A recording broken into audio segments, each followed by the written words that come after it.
우리에게 주시는 하나님 말씀 함께 보겠습니다. 오늘 여호수아서 3장입니다. 여호수아서 3장 1절부터 6절까지의 말씀입니다. 또 여호수아가 아침에 일찍이 일어나서 그와 모든 이스라엘 자손들과 더불어 시딤에서 떠나 요단에 이르러 건너가기 전에 거기서 유숙하니라. 백성에게 명령하여 이르되 너희는 레위 사람 제사장들이 너희 하나님 여호와의 언약궤 매는 것을 보거든 너희가 있는 곳을 떠나 그 사이 그 뒤를 따르라.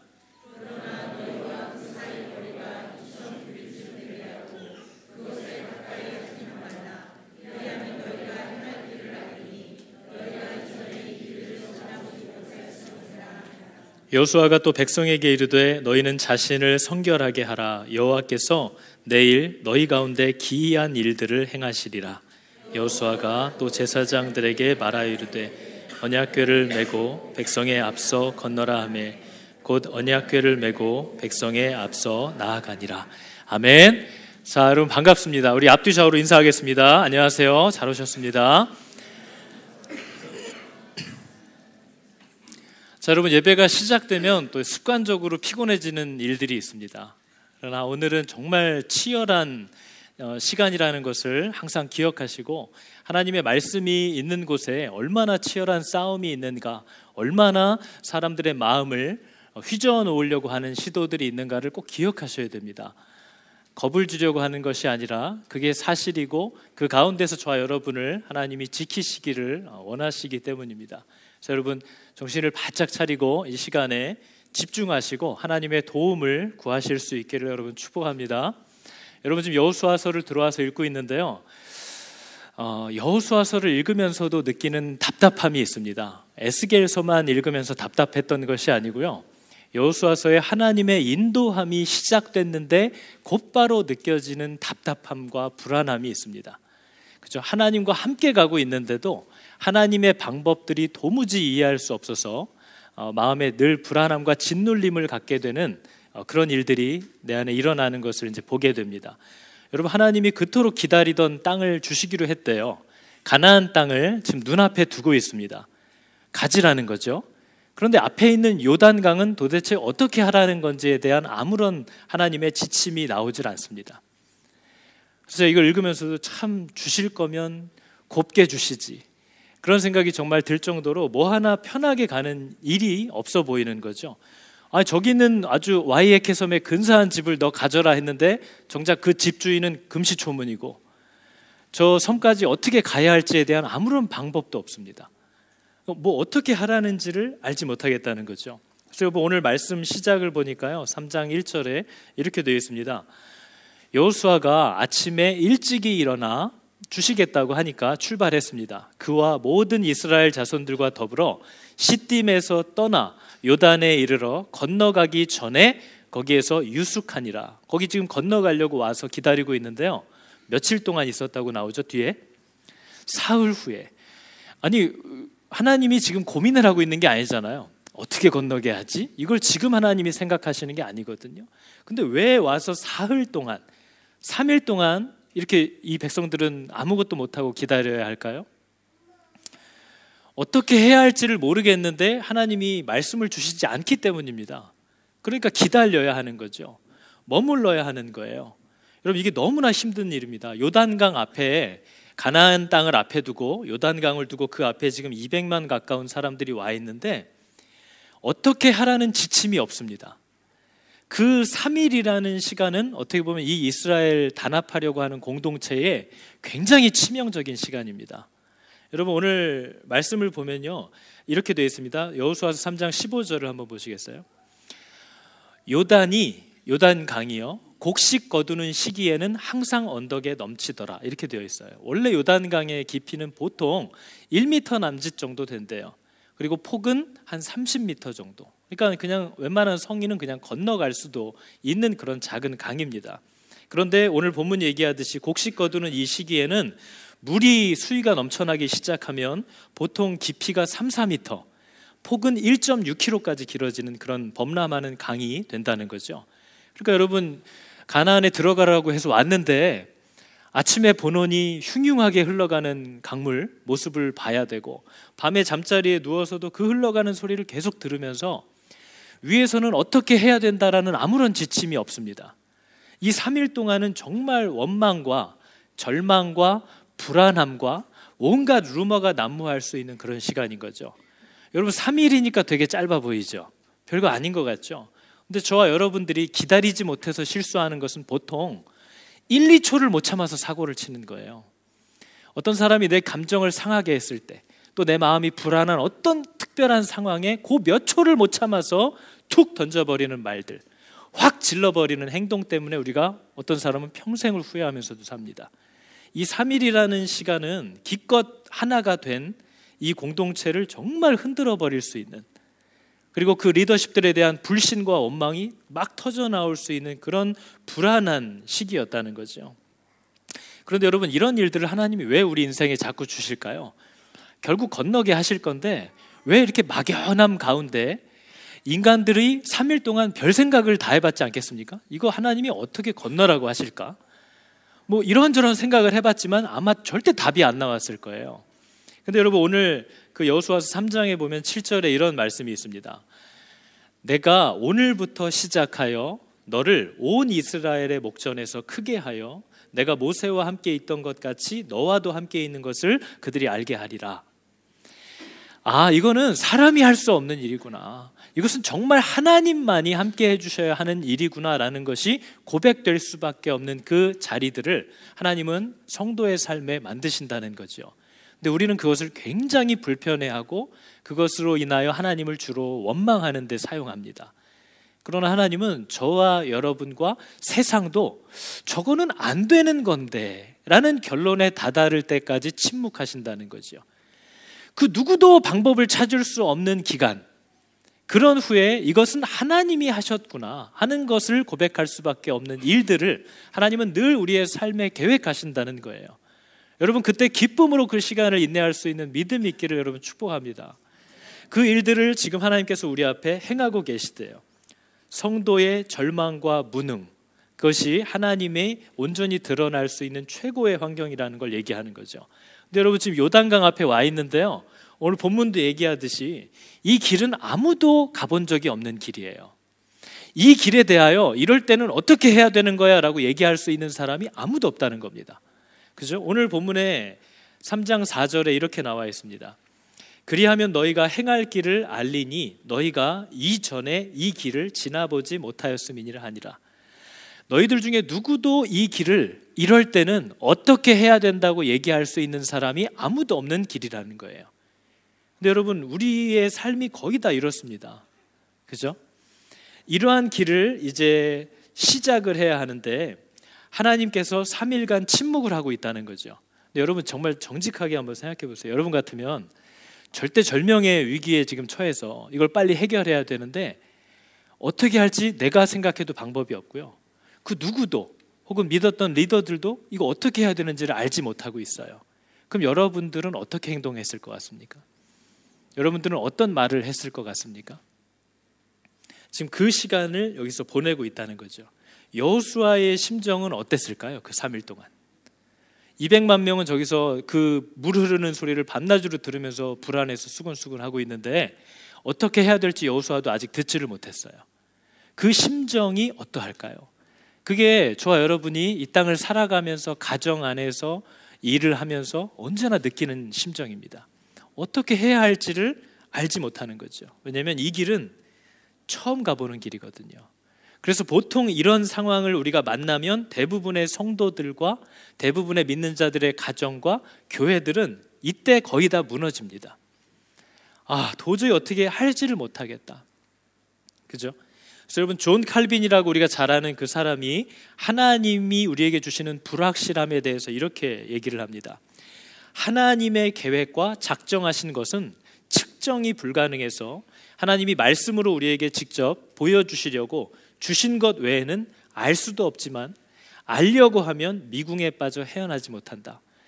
하나님이 우리에게 작정하고 보여주시겠다 하는 것은 볼 수 있지만 하나님이 보여주지 않고 있는데 그것을 억지로 알려고 하는 것은 오히려 우리를 더 미궁으로 빠지고 더 어두움 가운데로 몰아간다 하는 것을 얘기하고 있는 거죠.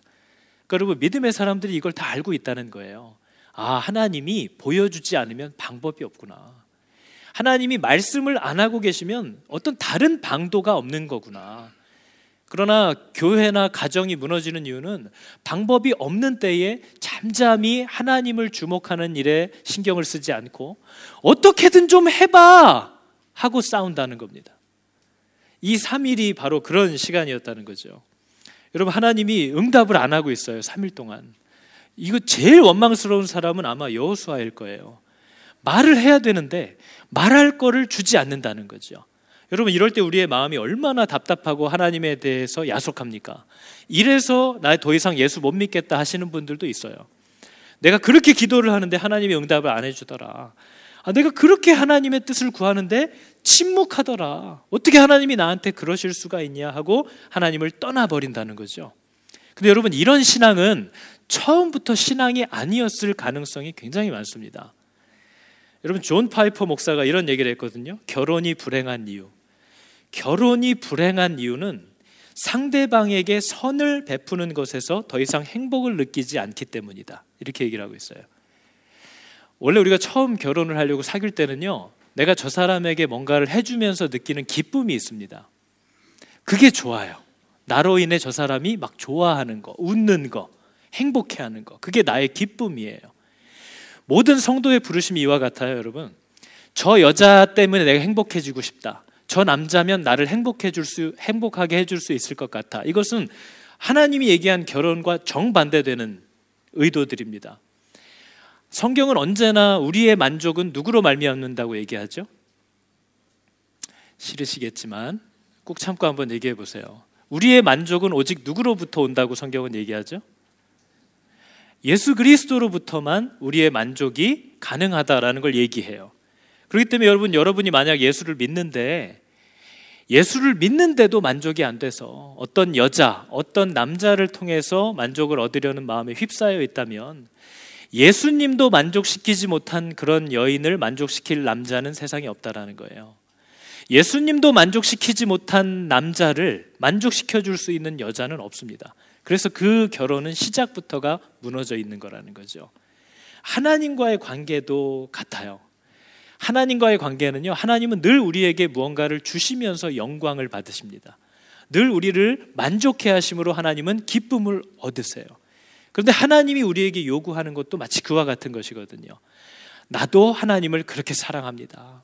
내가 하나님을 따라가는 것이, 내가 하나님의 기쁨이 되는 것이 곧 나의 기쁨입니다 라고 고백하는 것이 우리가 말하는 믿음이라는 겁니다. 그게 신앙이라는 거고, 그게 바로 구원이라는 거예요.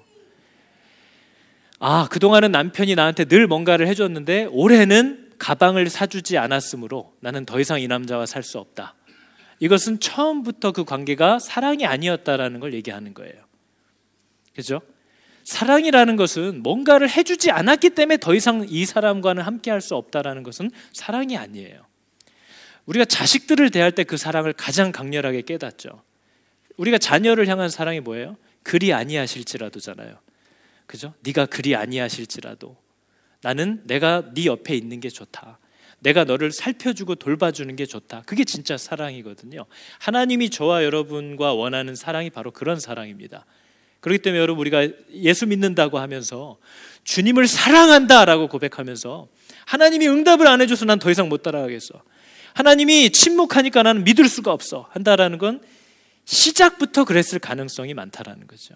시작부터 하나님을 향한 진정한 사랑이 내 안에 없었을 수도 있다라는 것을 정말 고민해 봐야 한다라는 겁니다. 근데 여러분, 오늘 길은, 이 요단을 건너는 길은 다 처음 가보는 길이거든요. 모르는 길이에요. 아무도 모르는 길이에요. 누구도 조언을 할 수가 없어요. 그러면 우리의 인생에는 알고 가는 길도 있을까요? 이제 이런 거는 내가 눈 감고도 할 수 있어, 이런 길도 있을까요? 그렇게 살고 있잖아요, 우리가. 그죠? 거의 안 물어보고 매일매일 그동안 해온 구력대로 우리가 살아갑니다. 그러나 여러분, 모든 인생은 다 초행길이거든요. 오늘을 살아보신 적 있습니까? 우리 가운데 오늘 살아보셨나요? 오늘 다 처음 살아보시죠? 내일도 다 처음 살아보실걸요? 집에 사춘기 자녀를 둔 부모들은 압니다.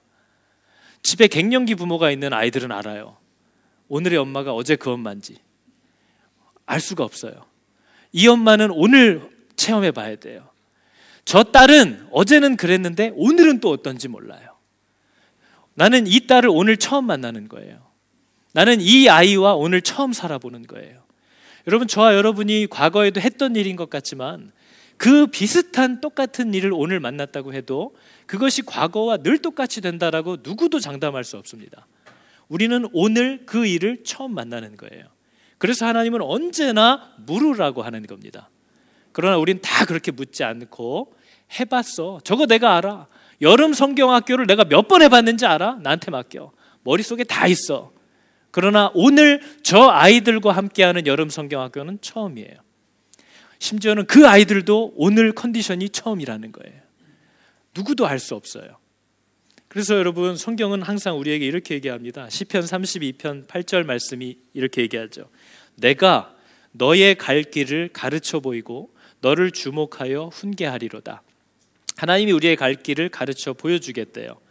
시편 37편은 이렇게 얘기합니다. 너의 길을 여호와께 맡기라. 어제만 맡기지 말고 오늘도 맡기고 내일도 맡겨야죠. 그러면 저를 의지하면 저가 이루시고. 이사야서 42장은 이렇게 얘기합니다. 내가 소경을 그들의 알지 못하는 길로 이끌며 그들의 알지 못하는 첩경 지름길로 인도하며 흑암으로 그 앞에 빛이 되게 하며 구본대를 곧게 할 것이라. 내가 이 일을 행하여 그들을 버리지 아니하리니. 여러분, 성경을 보면요, 믿음의 사람들을 하나님이 인도하시는 방법들이 있거든요. 근데 그거는 그 당시에는 누구도 그렇게 될 거라고 생각을 할 수 없는 길들이었어요. 나는 죽었구나 생각한 사건이었는데 그게 그 사람이 하나님의 일을 할 수 있는 최고의 지름길로 인도되는 것을 봅니다. 야, 잘됐다 하는 줄 알았는데 끝없는 기약 없는 고난으로 하나님이 이끄시는 것도 봅니다. 길이 내가 아는 것 같지만 누구도 알 수 없다는 거죠. 그래서 여러분, 고린도전서 8장 2절은 우리에게 이렇게 권면합니다. 만일 누구든지 무엇을 아는 줄로 생각하면 아직도 마땅히 알 것을 알지 못하는 것이요. 나 이제 알 것 같아. 나 저거 알아. 그러면 하나님이 얘기하신대요. 쟤는 아직도 모르는구나. 나 저거 뭔지 알 것 같아. 나 저거 알아. 그런 사람은 아직 모르는 거래요. 어떤 게 바른 태도냐? 나는 모르겠어. 나는 오늘 이 일이 어떻게 이끌어갈지에 대한 결과와 미래를 나는 몰라. 나는 오늘도 하나님을 붙잡고 따라갈 뿐이다. 그게 아는 거래요. 하나님이 미래를 우리에게 주시지 않는 이유는 그것이 하나님의 주권이기 때문이에요. 하나님이 우리에게 미래를 주시지 않을 때 우리는 비로소 하나님을 의지하기 시작합니다. 그래서 그것을 성경은 도리어 복이라고 얘기하죠. 제가 어렸을 때도 저희 아이들이 지금은 수영으로 졸업하지만 새 아이다 수영을 못할 때는요, 물가만 가면 얼마나 까부는지 몰라요. 얼마나 깐족되는지 잡으러 다닐 수가 없어요. 새 놈이 다 굉장히 전략적으로 뛰기 때문에 제가 잡을 수가 없습니다. 그리고 아빠한테 와서 물 뿌리고 흙 던지고 막 놀아요.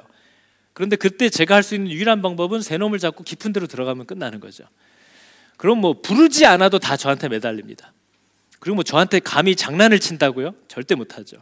제가 버릴까 봐. 그죠? 그러면서 저한테 붙어 있는 거죠. 왜요? 놓치면 큰일 나니까. 자기가 할 수 있는 게 없으니까.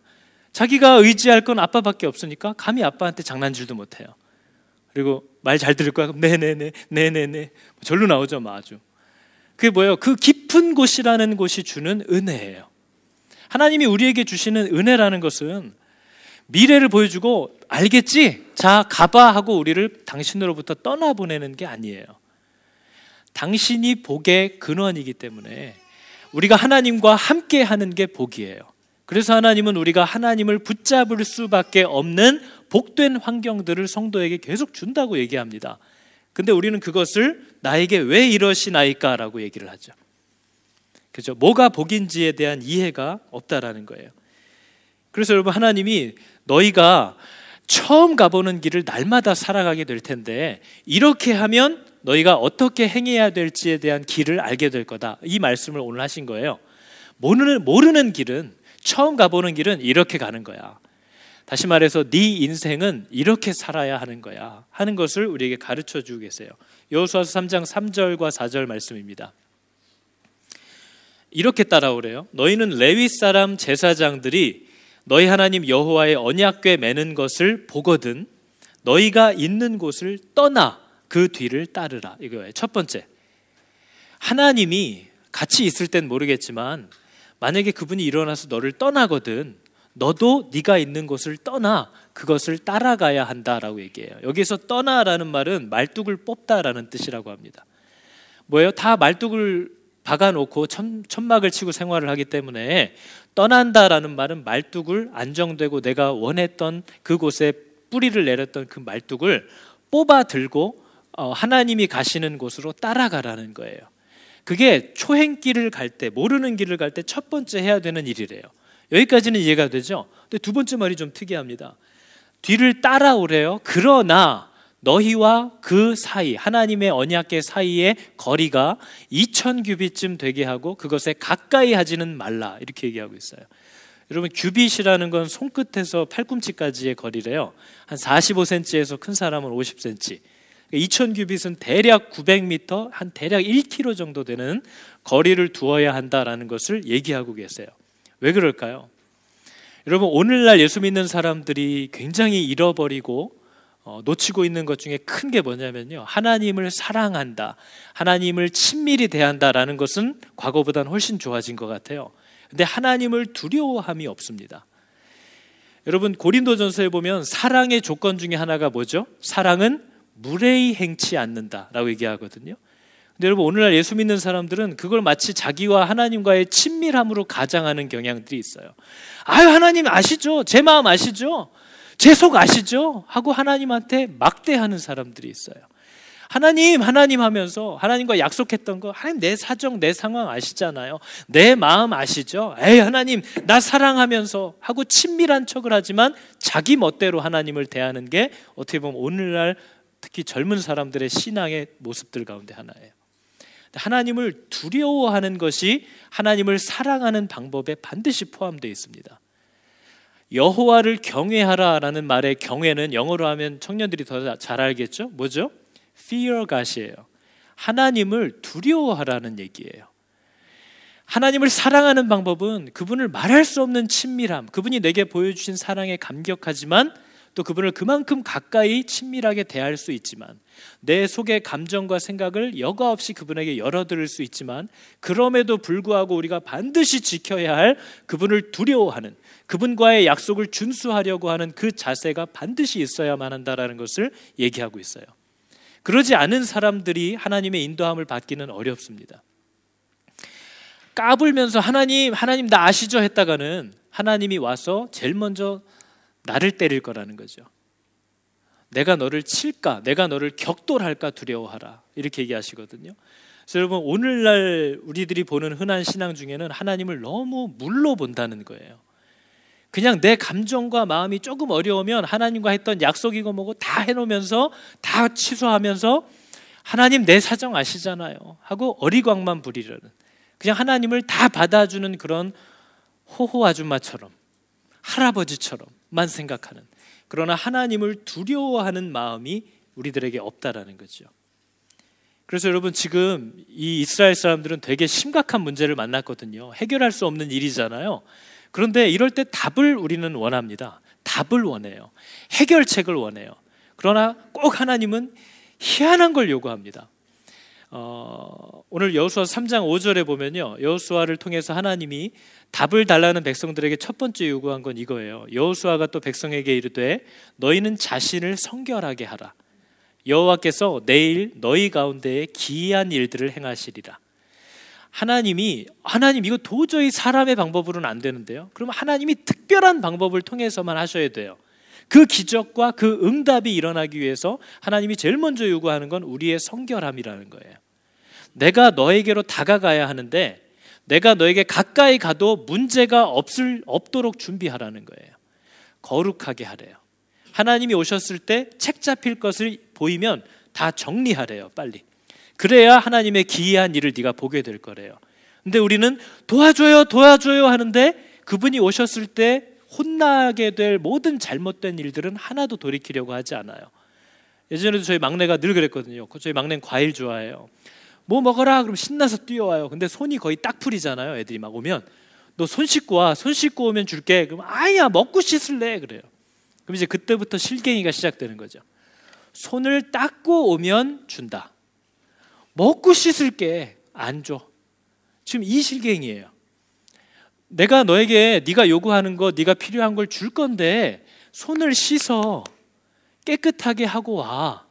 그런데 우리는 늘 뭐예요? 우리의 삶은 바로 잡으려고 하지 않으면서 응답은 해달래요. 이 실갱이가 저 하나님, 우리 성도들과 하나님 간에 늘 일어나는 실갱이에요. 우리를 거룩하게 하래요. 근데 여러분, 우리가 알다시피 오늘 여호수아서 5장으로 지금 지나가고 있거든요. 하나님이 전쟁을 하는 방법을 보면요, 진짜 속이 터지는 거예요. 여러분, 지금 요단을 건넜어요. 요단을 건너기 전에는 가나안 적들은 저쪽에 있고 우리는 이쪽에 있으니까 서로 간에 어떻게 할 수가 없어요. 어떤 면에서 안전하잖아요. 근데 이 여호수아가 백성들과 함께 요단을 딱 건너서 가나안 땅을 밟았어요. 그럼 이제 적진에 들어온 거거든요. 근데 하나님이 제일 먼저 요구한 게 뭐였죠?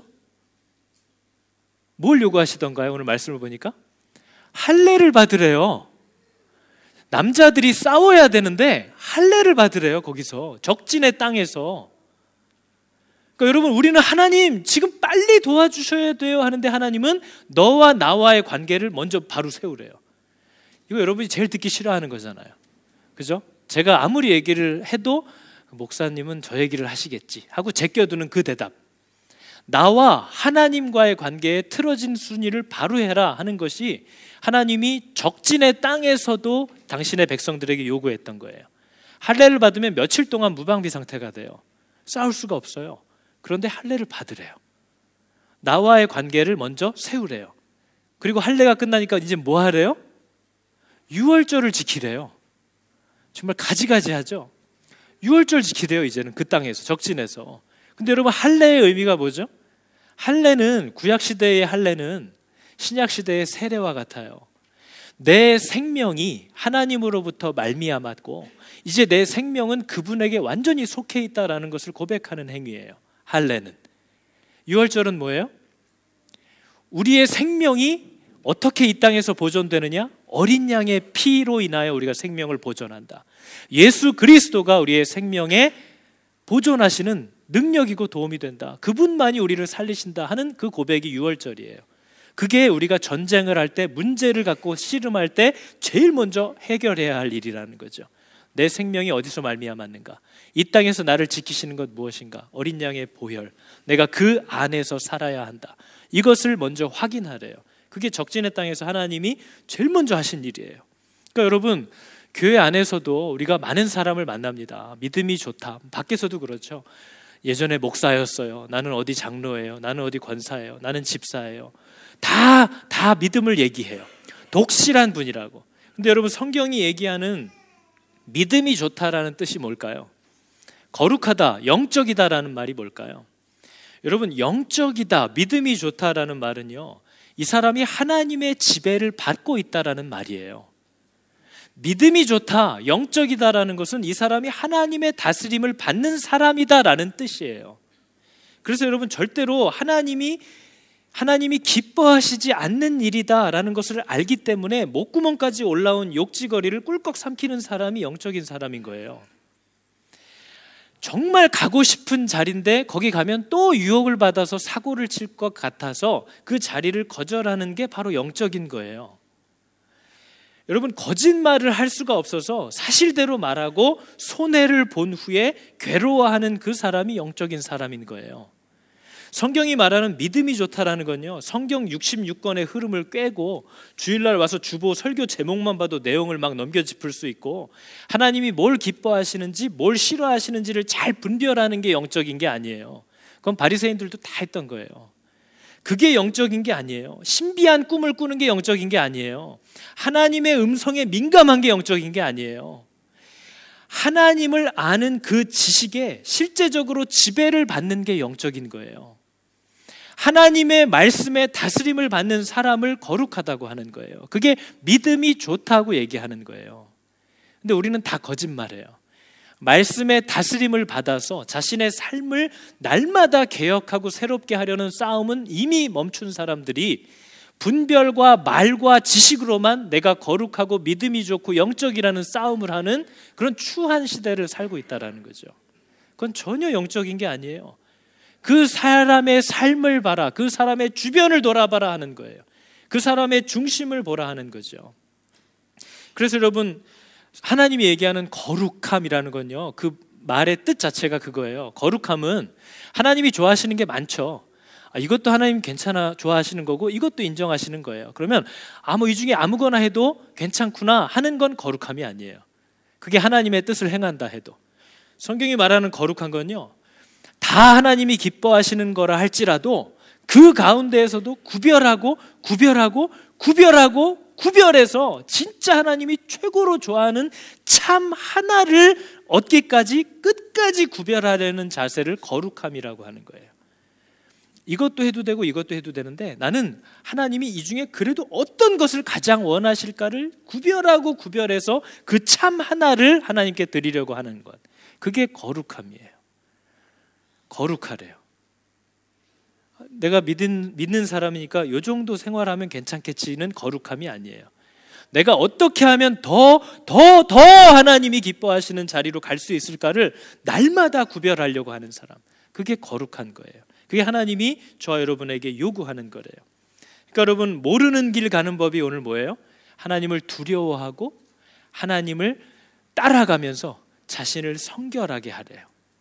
그게 우리가 문제에 부딪혔을 때 해야 될 일이래요. 어떻게 살아야 할지, 어떻게 가야 할지를 모르는 상황과 길에 만났을 때에 우리가 힘써야 할 것은 하나님을 신뢰하고 하나님을 두려워하고 나 자신이 혹시나 하나님의 말씀에서 벗어나 엉뚱하게 틀어진 것들은 없나를 돌아보아 성결케 하면서 주님이 가시라고 하시는 곳을 믿음대로 따라 순종하기 시작하는 게 모르는 길을 가는 법이래요. 그래서 여러분, 오늘 요단강 건너는 사진을 보시면 이렇게 되어 있습니다. 요단강이 앞에 있죠? 맨 앞에 누가 가라고 하셨죠? 제사장들이 언약궤를 메고 앞에 서라고 했어요. 그리고 약 900에서 1km의 거리를 두고 그 뒤에는 갓, 루벤, 므낫세 반 지파에서 착출한 4만 명의 군대가 앞장서야 돼요. 왜냐하면 건너가면 적진이기 때문에 저들이 먼저 건너서 보호를 해야 되니까요. 그리고 그 뒤에는 200만 명에 가까운 본대가 이제 따라가는 거예요. 저게 지금 모르는 길을 가는 법이에요. 그죠? 하나님을 앞에 두고 내가 할 수 있는 최고의 힘을 가지고 저 말씀이 가라고 하는 대로 가는데 지금 어디로 들어가고 있어요? 앞에 뭐가 있어요? 강이 있잖아요. 흐르는 강, 깊고 넓은 강, 넓어진 강. 그 강을 건너가는데 홍해 때는 갈라놓고 가라고 하시더니 지금은 어떻게 하래요? 발을 담그래요. 여러분, 이게 오늘날 저 여러분이 응답을 못 받는 이유예요. 왜냐하면 믿음으로 물에 들어가야 되거든요. 근데 우리는 절대 믿음이 없으면 시작을 안 해요. 절대 시작을 하지 않아요. 믿음으로 그 일을 탁 발을 떼지를 않아요. 그러니까 물이 갈라지는 일을 죽었다 깨어나도 볼 일이 없는 거죠. 우리의 삶에는 믿음으로 시작을 하지 않으니까요. 저기는요, 하나님이 제사장들의 발이 물에 들어가기 시작해야 갈라질 거라고 했어요. 그걸 저와 여러분에게 요구하고 계시다는 거죠. 근데 여러분, 제가 이걸 정말 궁금해서 질문하고 싶었어요. 우선 한번 말씀 여호수아서 3장 13절을 볼까요? 제사장의 발바닥이 요단물을 밟고 멈추면 위에서부터 내리던 물이 끊어지고 한 곳에 쌓여서 설 거래요. 그러니까 이렇게 내려오고 있잖아요. 물을 밟고 들어가면 저 위에서부터 딱 끊어져서 쌓인대요. 그러면 이 밑에는 다 뚫리는 거잖아요. 근데 그 거리가 어디였냐면 다음 16절을 보시면 이렇게 되어 있습니다. 곧 위에서부터 흘러내리던 물이 그쳐서 사르단에 가까운 매우 멀리 있는 아담 성읍 변두리에서부터 일어나서 쌓이기 시작했대요. 근데 이 아담 성읍이 어디냐면 백성들이 건너려고 하는 곳에서 25km 정도 위에 있는 성읍이에요. 거기서 끊겨서 최소 25km 이상의 길이 다 열렸다는 거예요. 그러니까 이 큰 인원이 한 번에 건너가기가 수월한 이런 폭이 다 말랐다는 거죠. 이렇게 지나간 게 아니라 그 강폭을 지금 지나가려고 하는데 발을 집어넣으면 그렇게 해주시겠대요.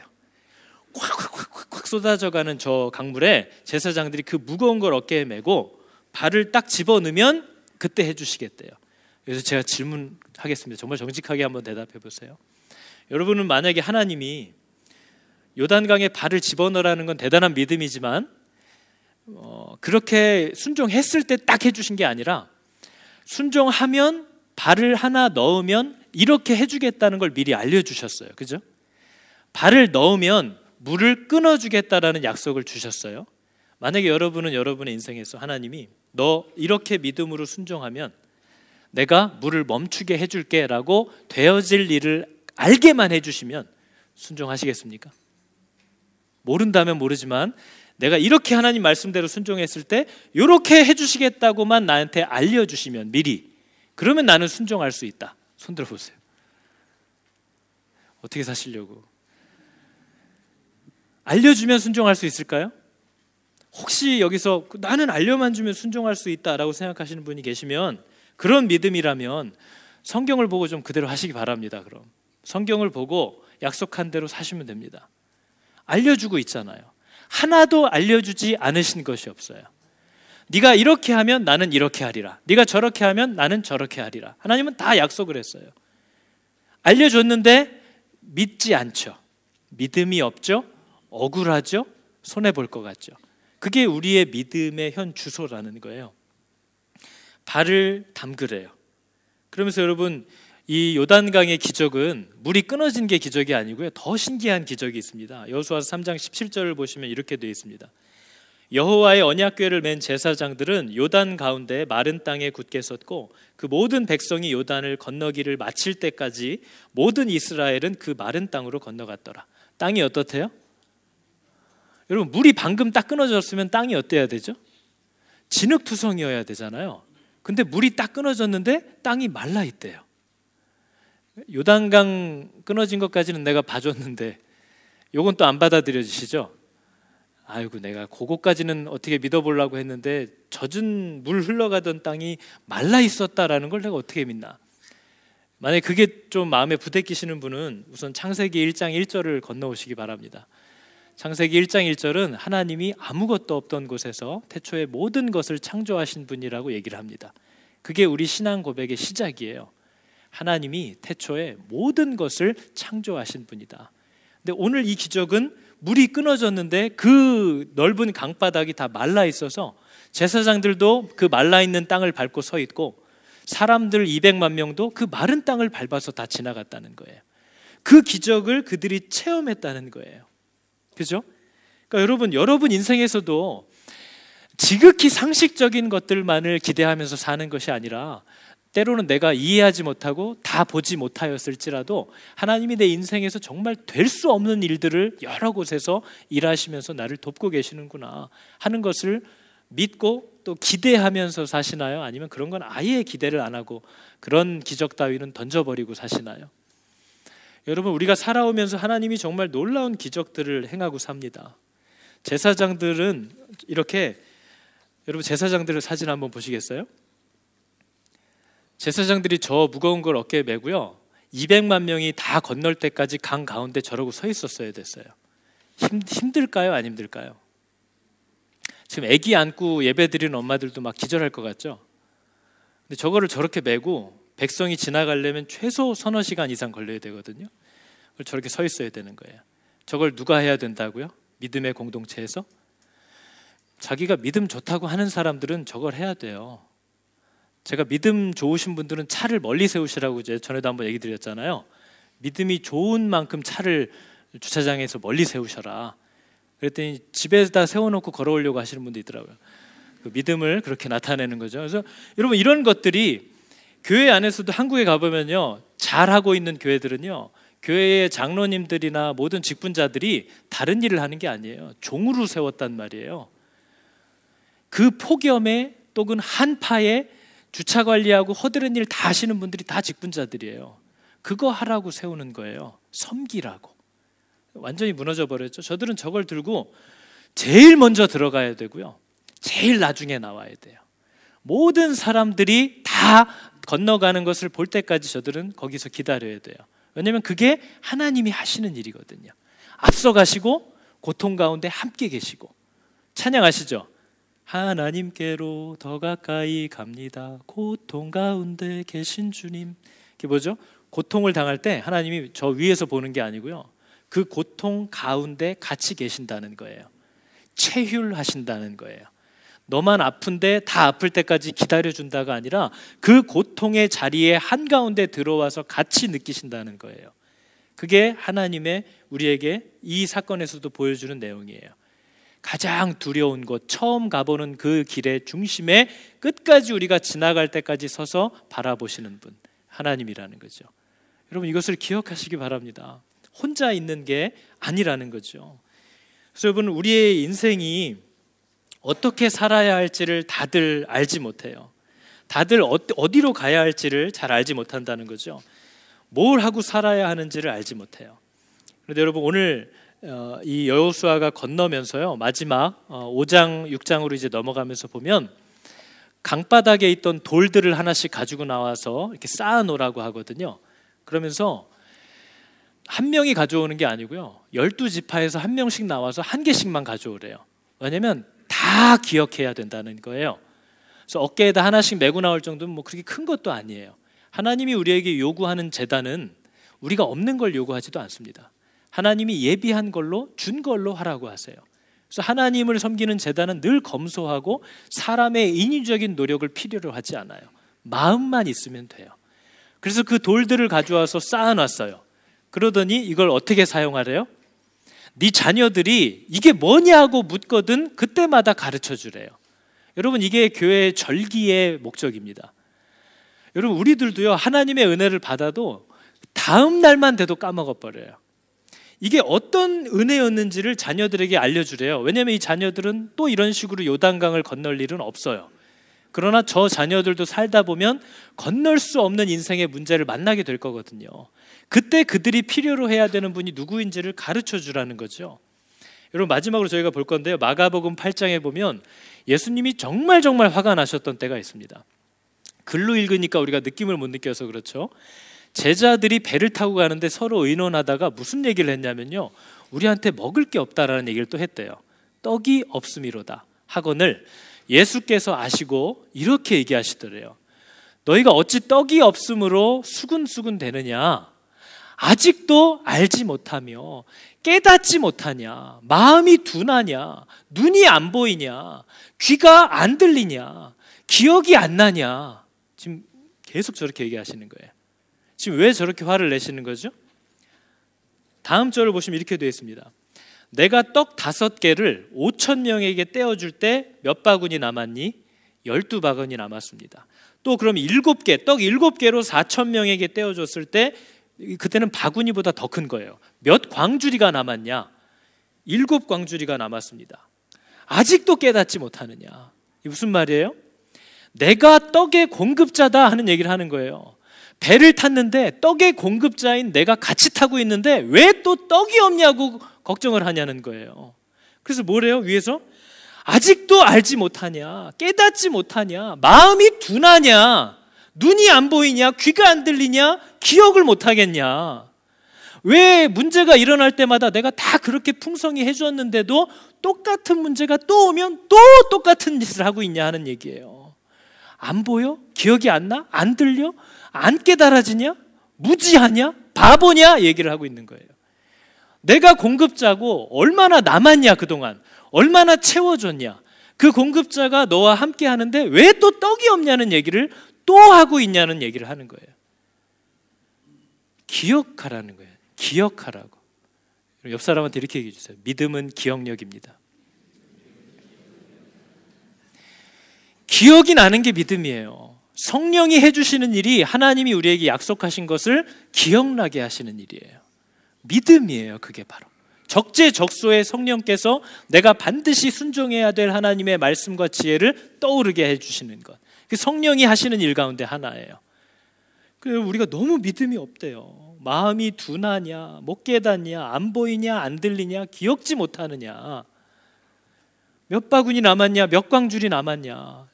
그들 얼굴을 빤히 보시면서 아직도 안 깨달아지냐. 내가 떡의 공급자라는 거예요. 뭘 할 때 떡이 있냐 없냐를 보지 말고 하나님이 함께 하시냐 아니냐를 보라는 거예요. 요단 강물을 보지 말고 그 요단 강물로 가고 있는 언약궤를 보라는 거예요. 근데 여러분 다 믿는 사람이라고 그러고 교회라고 그러는데 전부 다 떡이 없으면 떡이 없다고 수군거려요. 하나님이 이 교회와 함께 하시는가를 보라는 거예요. 그분이 떡의 공급자예요.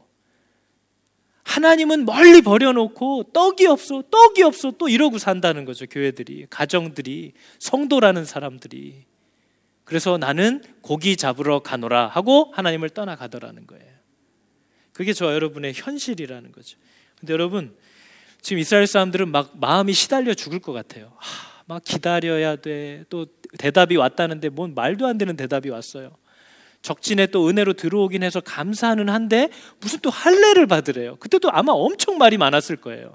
여호수아한테 제정신이냐고 막 따졌을 거예요.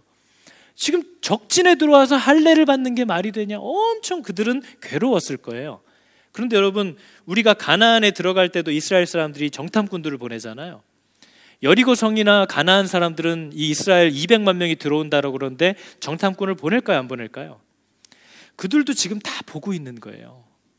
뭐라고 얘기를 하냐면요, 이스라엘 백성들은 믿음이 없어가지고 막 궁시렁궁시렁 되면서 이 길을 막 불안해하면서 가고 있는데 멀리서 이렇게 보는 그 여리고에서 온 가나안의 정탐감들은 간담이 녹는 거예요. 왜냐면 쟤네들이 왜 저걸 하고 있는지 이해를 할 수가 없는 거예요. 강물 앞에 와서 3일 동안 가만히 있어요. 저기는 불안해 죽겠는데 얘네는 이해를 못 하잖아요. 저 왜 저러는지. 얘네가 더 불안하잖아요. 근데 갑자기 다음날 물이 쫙 끊어지더니 막 건너와요. 와서도 얘네들은 왜 할례를 받냐 이러는데 얘네들이 볼 때는 아니 전쟁을 하러 온 애들이 막 유월절을 지키고 남자들이 할례를 받고 이러고 있어요. 더 이해를 못하게 더 싸우기가 불안한 거예요. 마귀는 간담이 녹아요. 믿는 자들이 하나님의 말씀에 순종하면서 나아갈 때에. 그래서 여러분 이제 이번 주에 보시겠지만 여리고 성을 무너뜨릴 때도요 칼을 들고 간 게 아니에요. 아시죠? 이스라엘 백성들이 또 언약궤 그거 앞에다 세우고 그 언약궤 정탐꾼들이 다 본 거 아니에요. 저게 가면 뭔가 일이 일어나거든요. 근데 그걸 메고 여리고성을 자꾸 돌아요.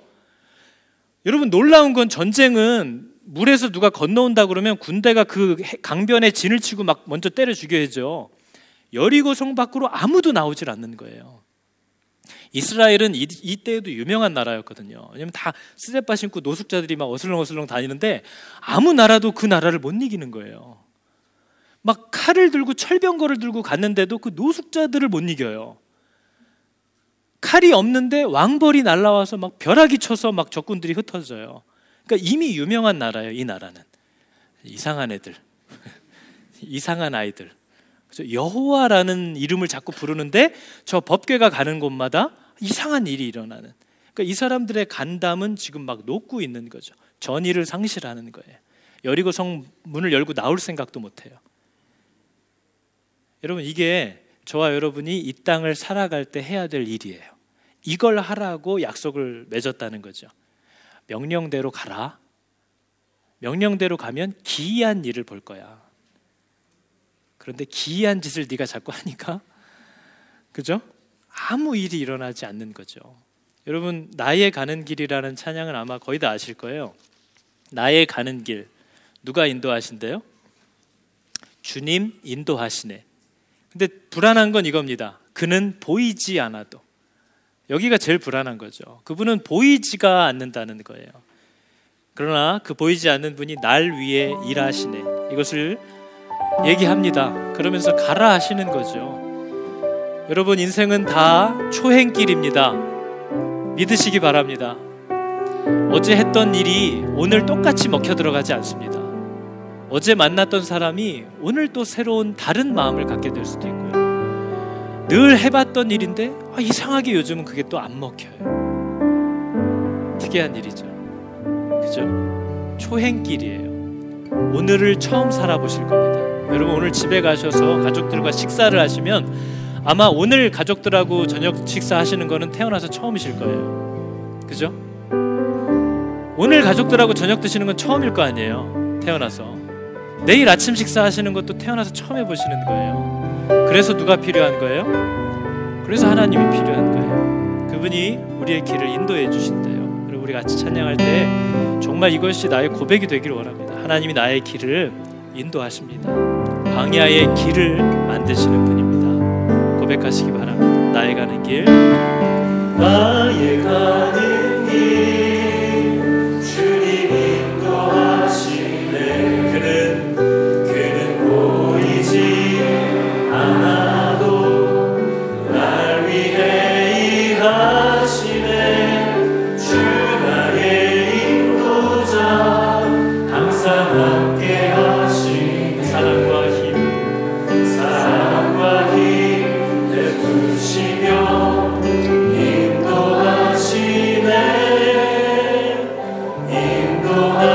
다시 한번 나의 가는 길 주님 인도하시네. 나의 가는 길 주님 인도하시네. 그는 보이지 않아도 날 위해 일하시네. 주 나의 인도 항상 함께 하시네. 사랑과 힘 베푸시며 인도하시네. 한 번만 더 할까요? 나의 가는 길 주님 인도하시네. 나의 가는 길 주님 인도하시네. 그는 보이지 않아도 날 위해 일하시네. 주 나의 인도자 항상 함께 하시네. 사랑과 힘 베푸시며 인도하시네.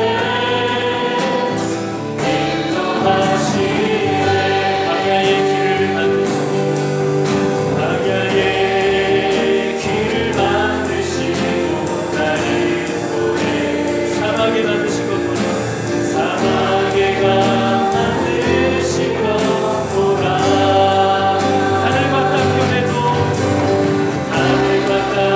변해도 주의 말씀 영원히 내 삶 속에 새 일을 행하리. 나의 가는 길 주님 인도하시네. 나의 가는 길 주님 인도하시네. 그는 보이지 않아도 날 위해 일하시네. 주 나의 인도자 항상 함께 하시네. 사랑과 힘 베푸시며 인도하시네. 모든 영광과 존귀와 능력 모든 영광과 존귀와 능력 받으소서, 받으소서.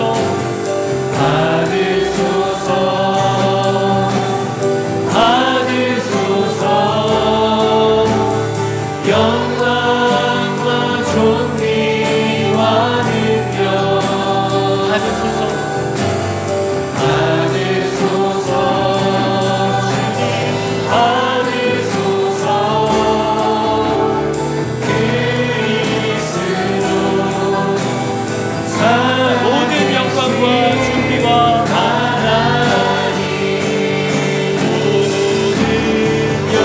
영광과 존귀와 능력 받으소서. 주님 받으소서. 영광과 존귀와 능력 받으소서.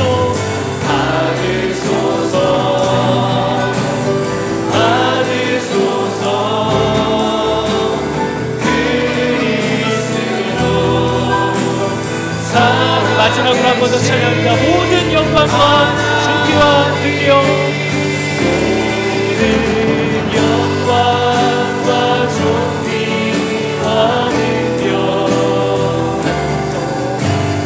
받으소서.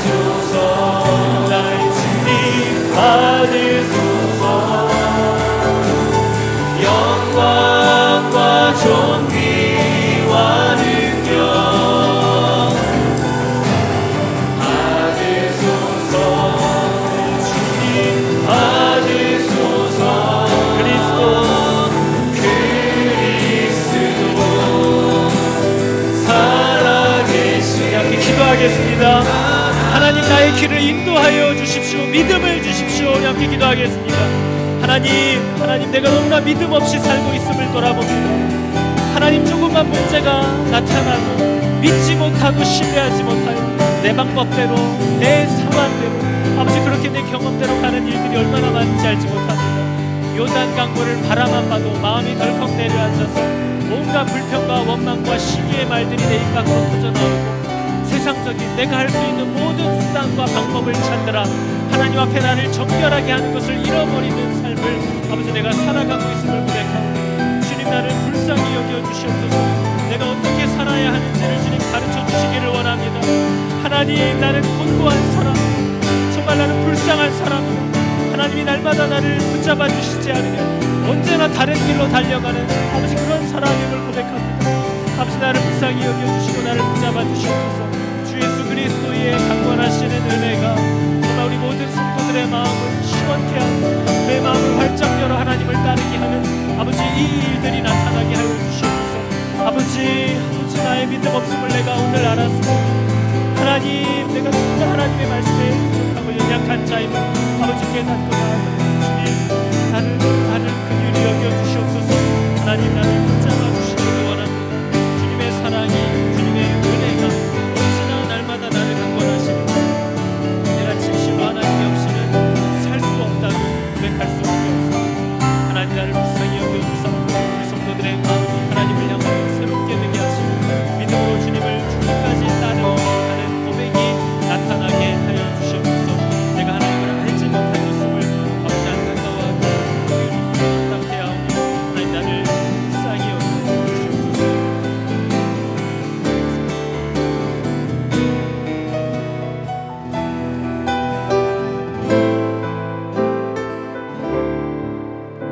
하나님 홍해를 건너왔기로 믿음이 있다고 생각하며 살았는데 다시 요단강을 만났을 때에 나의 믿음이 얼마나 부질없었으며 과거의 믿음이었는지 아버지 돌이켜 생각하게 됩니다. 하나님께서 따르라 하실 때에 기쁨으로 따라갈 수 있는 믿음을 우리에게 허락하여 주시고 내가 내 길을 마치 아는 것처럼 자만하며 걸어가는 어리석은 인생 되지 않게 도와주시옵소서. 오늘을 처음 살아보며 내일을 처음 맞이할 것입니다. 나는 하나님이 필요하고 주님의 말씀이 나보다 앞서가기를 원합니다. 조금만 불안해도 온갖 인간적인 방법들을 찾아 해결하느라 하나님 앞에 나를 돌아보고 나를 정결케 하는 일을 잊어버린 불쌍한 인생임을 하나님 기억하여 주셔서 문제를 만날 때에 주님을 기억하고 그 언약궤를 바라보며 나를 스스로 정결케 하는 할례와 유월절을 행함으로 나와 하나님 사이를 분명히 선포하는 믿음의 사람들이 되게 하여 주시옵소서. 감사합니다. 예수 그리스도의 이름으로 기도드렸습니다.